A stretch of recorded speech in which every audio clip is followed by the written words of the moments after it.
Hey everybody, welcome to Monday Night Live in Lexington, you guys. My name is Catherine Kaufman, and I'm a psychic medium here in Lexington, Kentucky. Welcome to my every Monday night show. This is Monday Night Live in Lexington.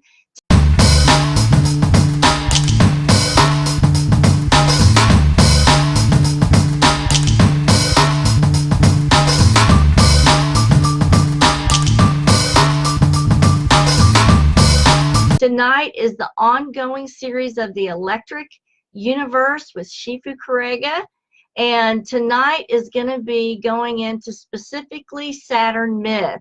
Hey to Melissa Arthur Woosley, Peggy Foster, Katie Kalanich, Lori Baker Suggs, Taya Moore, and hey to all you guys that are joining over here on Instagram. Glad to see you. Hey to Amy Butcher. Hope you guys enjoy the content for tonight. What is Saturn Myth, and how are we going to get into all this? Let's talk about the Heaven and Earth Society. We put on an event last Saturday, or Saturday before. Yeah. It was an ancient mound walkthrough of Mount Horeb that's here local to Lexington. And I did a special teaching with a lot of my fans on how to do a property walkthrough, what to look for, all the energies. And Shifu did a presentation on the thunderbolt strike to the mound and all the history and the myth behind it. Yeah. Plus, we found changing magnetic fields. Yes. So in the C hinge, it has a core, and where the thunderbolt, right? Because they're Birkeland currents. We've gone over this. Where the charge separates at the end, and there's a crater rim discharge, and that crater rim discharge burned. It was turned into a bridge, essentially, so the practitioners, the shaman, could enter into the mound, and along the, I guess that would be the eastern flank. I don't remember, but I think it's the eastern flank. I think it was the eastern. Yeah, but in that bridge, there was a changing magnetic field. Didn't find any electric field, so it seemed to be pulsating. Right. And so what my students found is at that thunderbolt strike was the highest amount of energy that they felt on evaluation, and that they also detected on EMF scan and sweep. Yeah. So it was a really beneficial walk. I'm currently editing the video, and it's going to be for presentation probably within the next month or two. So stay tuned. And you know, if you want to see that video, I'll let you know how you can view it. The people who join the Heaven and Earth Society will have that video for free. Right. So the Heaven and Earth Society is an ancient society. You can actually read about it on Wikipedia. Just search Heaven and Earth Society. We won't have any triads. No, no secret kung fu groups. Although, you know, I do teach kung fu, but here, the goal is to have discussions like these, spiritual, scientific, you know, just basically diving into these kinds of myths and understanding the human history, you know, because we're worth it at this point. We've been through a lot as a species, and we're going through a lot, and we are going to need the guidance of the ancients. We're going to need to understand. You know, they weren't just some crazy death cult in Egypt. I mean, there was that. I guess you saw the new box. You know, my speculation on that box is that that was a punishment. That's not the original inhabitants of that box. Oh, well, tell everybody what you're talking about. I hope most people here know that they opened up a new sarcophagus that they had found, and the mainstream Egyptologists are claiming that sewage leaked in. Oh. Well, but it's very clearly, and it's not just their bodily fluids because it's all liquid still. It's like very liquidy. But they have added some kind of liquid, and there are several skeletons in that sarcophagus, but it was sealed with mortar. So I don't see how sewage water would have gotten in and also not been around it because it was completely dry around it. It was so bad they had to stop opening it. Oh, my. So my speculation personally is that was some kind of punishment. They had put them in there and filled it up with stuff and, you know, covered it up.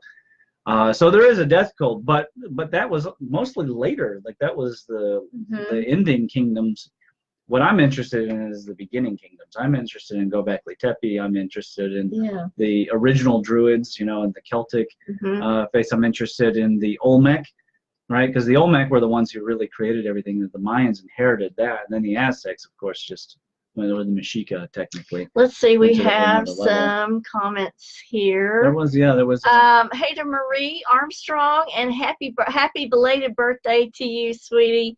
Hey to Charlotte and Felicia. Hey, Felicia. So Charlotte says, I have a really unusual rock that I found in the woods near the Kentucky River. Okay. Charlotte, post a picture of it on the comments. Absolutely. And let's take a look at it and see what we think. Hey to Angie Simpson and Bruce Walters. No, but you know, we've studied all the geological stuff around these ancient sites. So hey to all you guys over here on Instagram, to John, Trina, and HVL215. Thanks for joining us this evening. Hey to Mindy Soleil, Nancy Glad. If any of you guys have questions for Shifu or for me, put them in the comments. We'll try to get to them. Absolutely. But any of you that want to join the Heaven and Earth Society, it's free. It's free. We'll leave a link, or actually private message me, and I'll give you the link there. Yeah, and we will. You know, right now it's just a Facebook group. We'll try and become some kind of nonprofit eventually, but right now we're starting small, and again, it's mostly a study thing. Yeah. So, what is the Saturn Myth? It's actually a book. It was not a top-selling book. It apparently was such a disappointment. They didn't actually publish his second book, and he makes reference to the book in here. That's the one I really want to read, because I mean, this is a great book, but that one goes over the cataclysmic data that he had gathered while he was searching the libraries and uncovering. So the Saturn Myth is all about the worldwide conjunction of, go ahead, you can even flip through some. I'm trying to get Facebook. You can get this on Instagram. Stickmanonstone.com is how you want it. You don't want to order it on Amazon; it'd be too expensive. Okay, it's already a $60-some book, and it's worth every penny. I promise you. To be able to see some of these ancient glyphs with an analysis and a translation is just a real joy. You know, I was writing about in the plasma glyphs. I was writing about the cosmic egg. And, you know, I found a cosmic egg for the Dogon. I found the one here in Lexington. The earthwork at Peter's Village is a cosmic egg. Yeah. And, you know, it's in Egypt. And, of course, in Taoism, constantly they're talking about the primordial egg. So tell everybody what is the cosmic egg? The cosmic egg is actually the corona around the primordial sun god. All right. Now, it's important that you understand that the sun god, who the ancient Mesopotamians called El. So we're talking pre-Hebrew, okay? People, you need to understand, Hebrew came from the Akkadian, Babylonian, and the Greek, and those all came from Sumerian. So at the time that we're talking about, we're going all the way back to the Tepe period. And so probably after the fall of Atlantis, there was still a Saturnian age in Zep Tepe. And at that time, we had a star that was in the sky at night that it turned out to be planet Saturn. But at the time, it was upcharged. So it had more mass relative because it had more charge. And it glowed very subtly. Now, as that turns out, a lot of that glow was actually a reflection from the sun, but they didn't know that back then, because if you have ever seen pictures of the sun from Saturn's distance, it was actually really tiny. It was a very small dot. Now, the warmth of the sun's plasma sheath, or the warmth of this dwarf star in its old age, we're assuming it was old for the, you know, that it had produced all these moons around it had been doing this for a while. That kept the Earth warm. But by and large, when they would talk about the sun, when they talked about Helios, they would specifically refer to the midnight sun. They would specifically refer to a sun that brightened as the day was waning, and took on kind of like a magical glow at night. Mm-hmm. And it was both a sun god father and also the mother goddess. The egg, which is this corona halo, was also the womb in which the sun god would implant himself in the womb of the mother goddess, and which he would then be born and therefore be giving birth to the mother goddess. So he these are was the things Father, that the Son, people and in that time were all over the world, all Mhm. over the world. So we have here, so I compiled the entire data, and this is all available if you go to the Electric Universe Gateway or the primer itself. which I'll leave a link in the comments for you guys. There is a link to the Saturn Myth table. And here I have some of the names. So I'll just go over. So we'll talk about the Great Father here. We have, in Older Egypt, you have Atum or Tamu, and then in the middle you have Ptah, and then the newer you have Amen, as in Amen Ra. And in Sumerian you have An, Anu, Enki. In Babylon you have Ea, Tammuz. In Acadia you had Ninurta, Ningirsu. In the Hebrew you had El. Greece is Kronos, and this is not Chronos, which is the father time, which is still referring, but it's Kronos specifically. Uranus, Saturn, Huangdi from the Chinese, right? Hence the yellow aspect of it. Quetzalcoatl, Ema from Iran, Zervan from the Zoroastrians, Odin, Tiv, Manabozo from the American Indians, right? And it goes all over.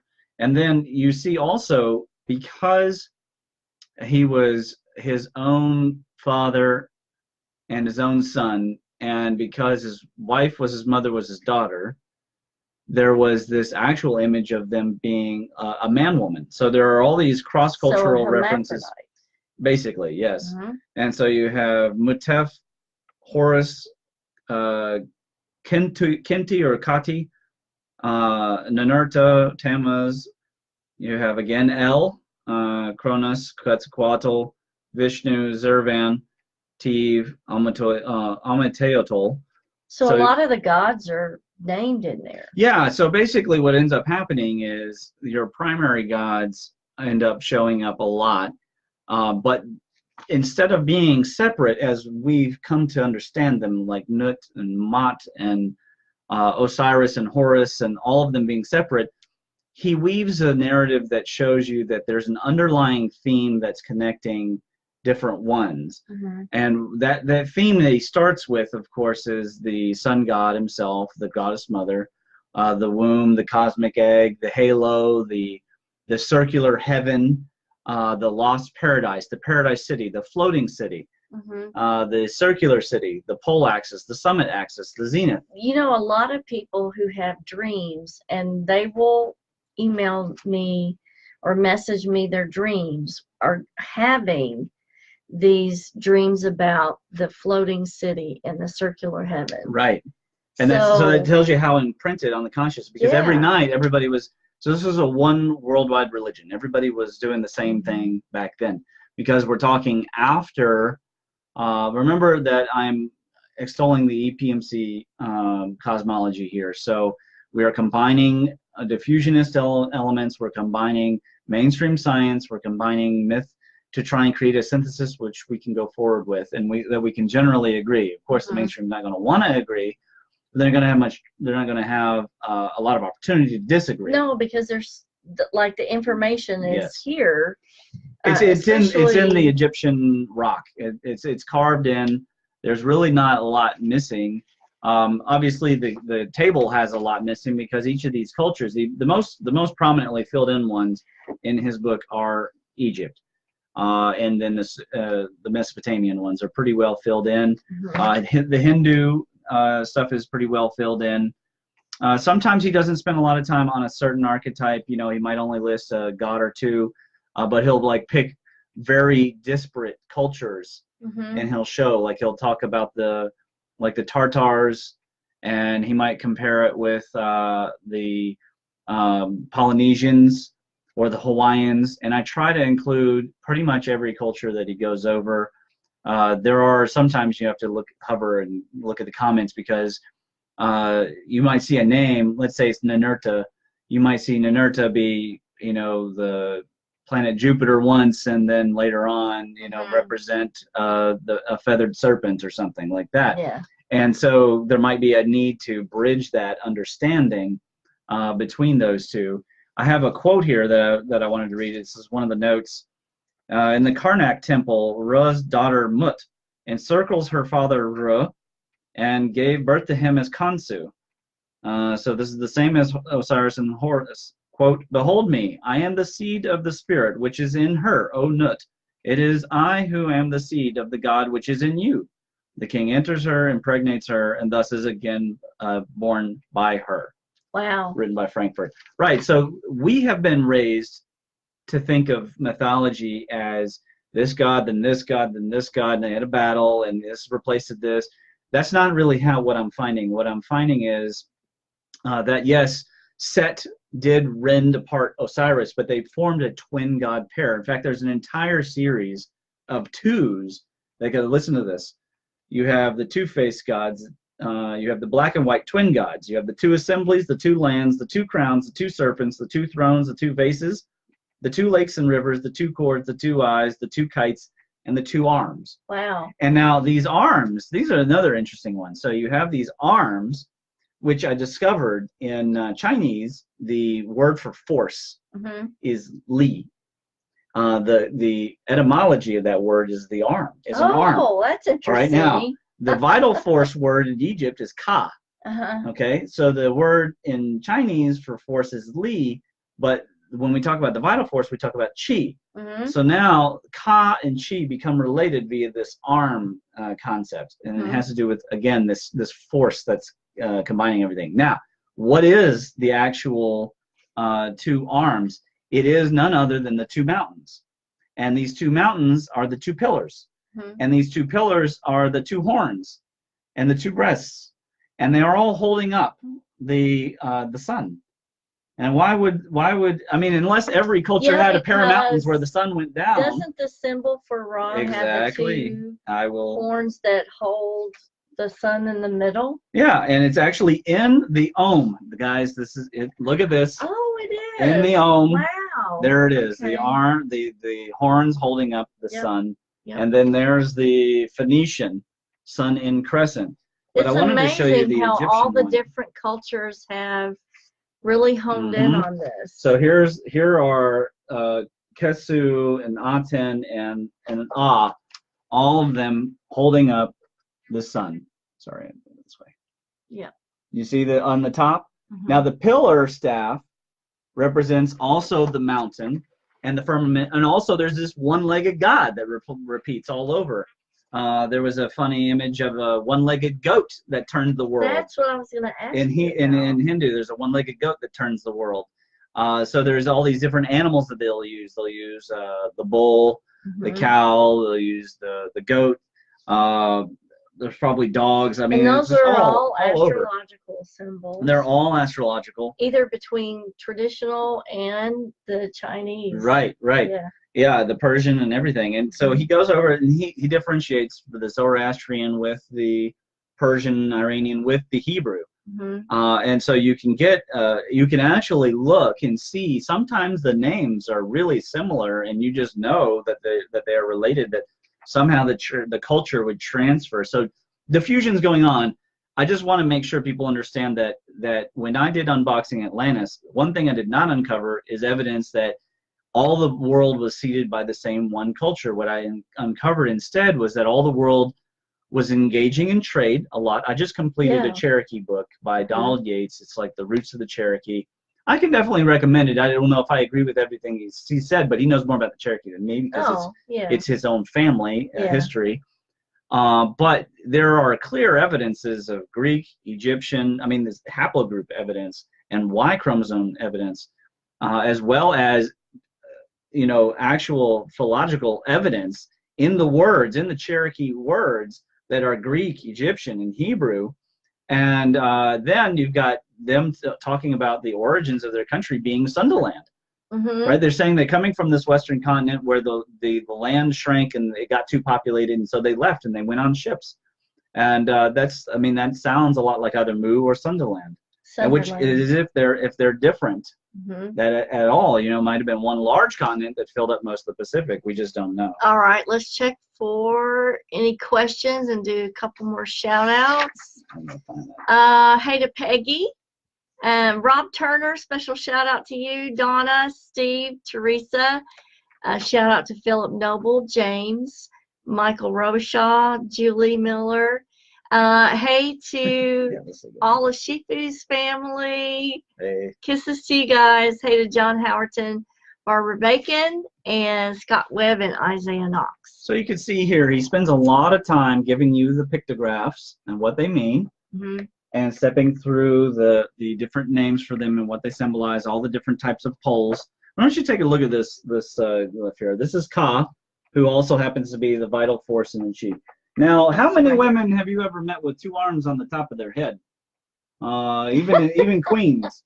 So yeah, the crown and the diadem coming from these two arms. In fact, diadem probably coming from Diana. Yeah. Diana being Hera, being Saturn after it stopped being a star. Right. So now you have these two arms and they're supporting. What are they? They're actually this crescent. Now, when you're taught about the crescent, they always show you the one on the left and the star on the right. That is not true at all. There are 4 different positions, and these 4 different positions rotated. And there was a word for ascending and descending. There was a word for the ascending time. The ascending was simktet, and the word for the descending was tua.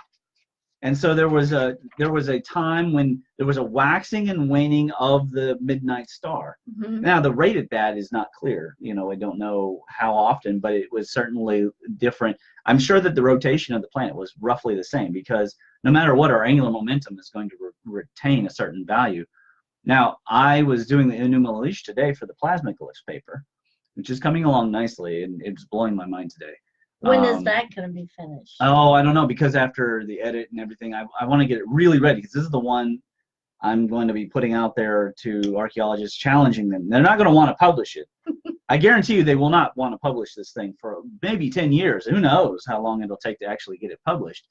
I mean, especially when I'm open and honest about what it is. You know, grave robbery is really what's been going on here.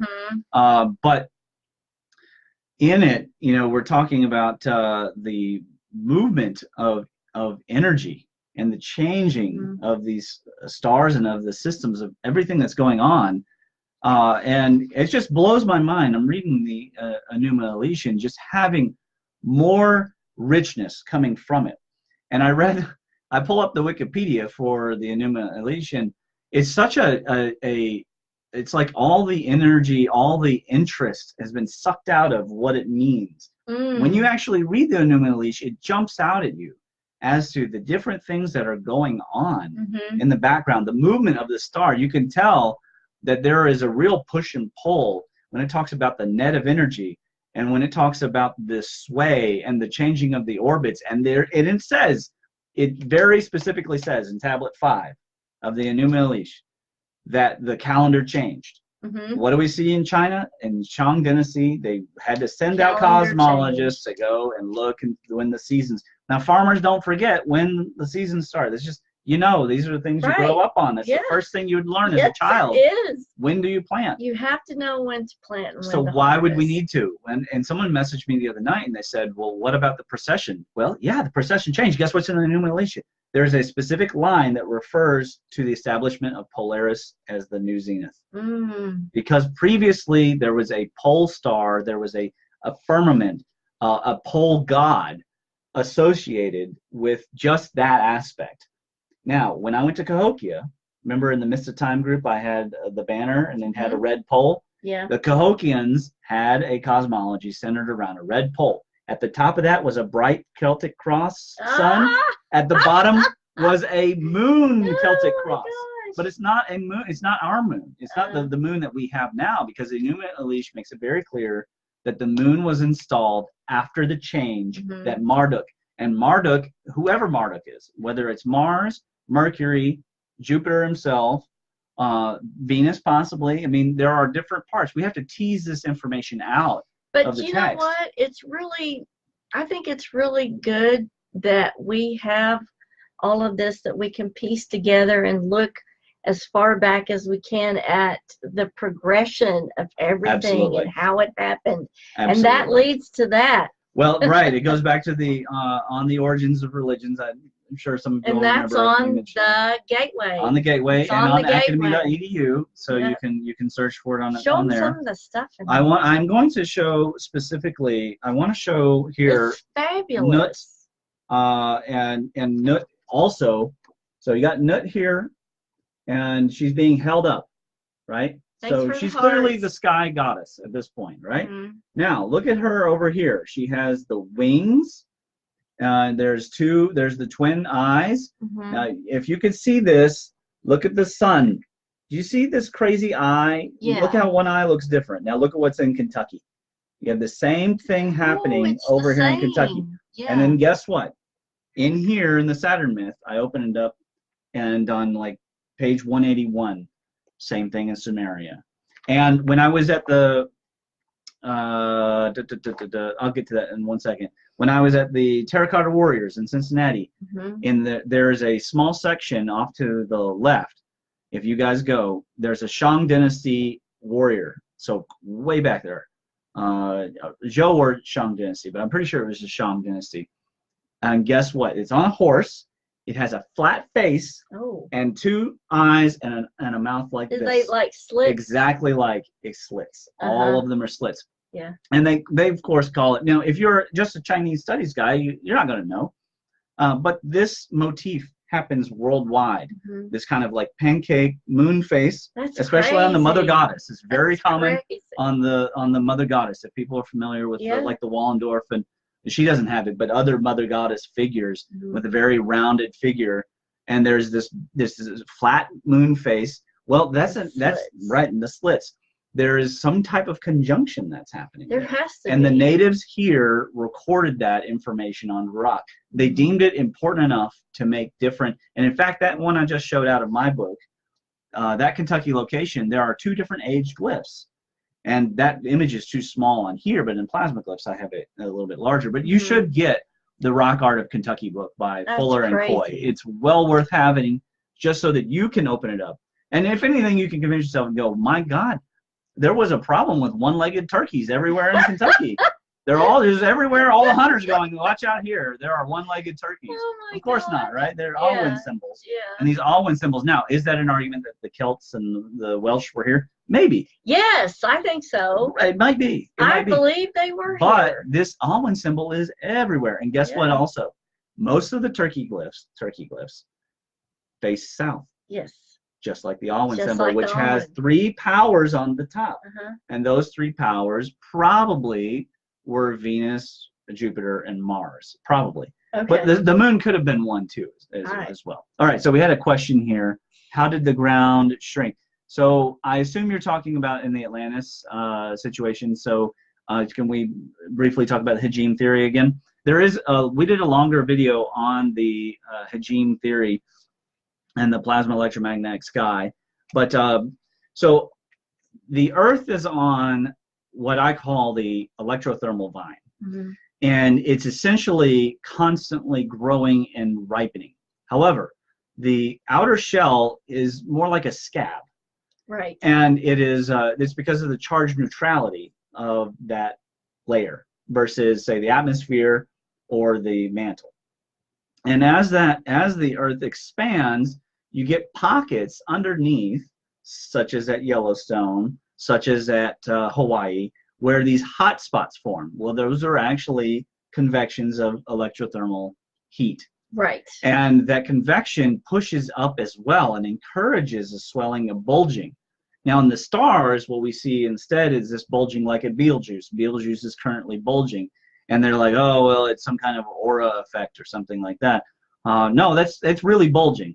And the reason is probably going to exfoliate another star or a gas giant or something. I mean, these bulges are huge, so it must be another star.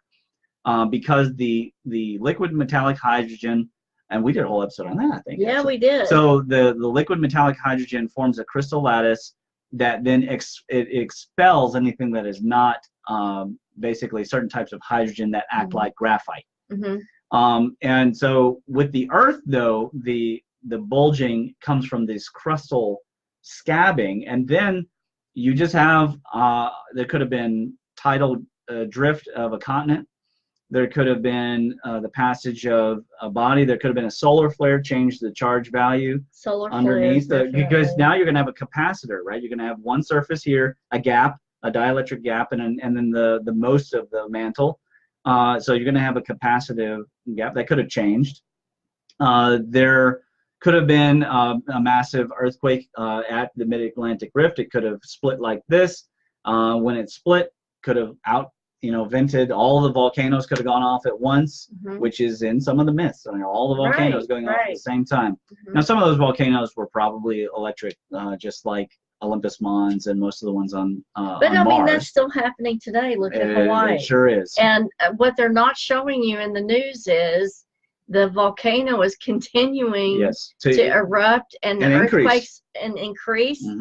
And so if you want to know more about that, or if you want to follow it like we do, you can get the disaster prediction app or follow Suspicious Observers on YouTube. So, and I'll leave the links for those as well. And one thing I want to say about all that change, electroquakes are now mainstream science. Since we started these videos, I know, it's been so electroquakes have become mainstream. Yeah. Last week we had 3 major papers come out. We had a paper about all the new moons of Jupiter, which we should talk about, the one random one.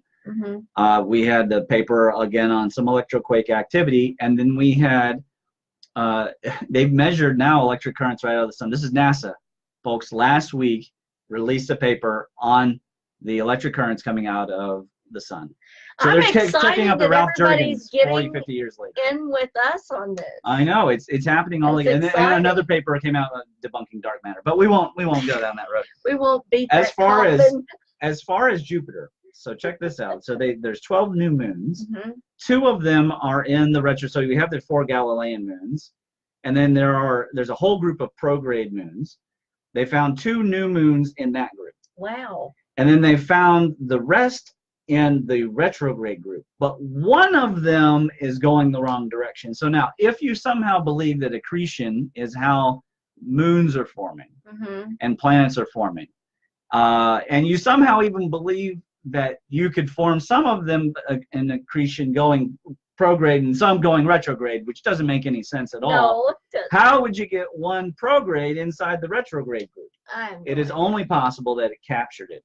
And we know from the myth that Zeus or Set captured from the Saturnian system. It took a whole bunch. Now, apparently, Earth had taken some, and that's what Earth was punished for by Marduk, for her insurrection. Had a little band of gods around her, and then it was the kind of Kingu was killed, and she was killed, and then she was turned into all this, and the moon was installed as well. It's a fascinating document. Our history, whether you guys want to accept it or not, is so tied into myth and the celestial bodies.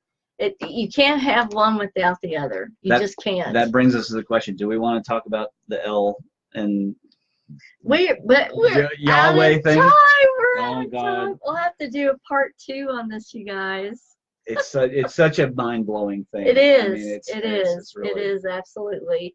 So let's call it for tonight. We'll do a part 2, and we'll get into the Celtic cross a little bit more, and L, and the pole star, and the king archetype, and everything else that we had planned to talk about tonight, but ran out of time because it's just so much. Yep. I appreciate Shifu coming on. No problem. Pam, yes, the moons will eventually, the Jupiter moons, they know they're going to collide. I don't know when it'll happen, but it'll happen. Yes, it will. Hey, a special shout out to Connie Norris-Cron, Melissa Begley, kisses to you, and Miss Cleo. Love Miss Cleo. Carrie Gill, and let's see, Bebman, Joshua. Special shout out to George McKinney. Thanks for joining us tonight. Tim Rogers. Appreciate all you guys for tuning in. And we'll do a part 2, and we'll leave all the links that you need in the comment section. Kisses from Kentucky. Thank you. See you next time. Bye, guys. Bye, guys.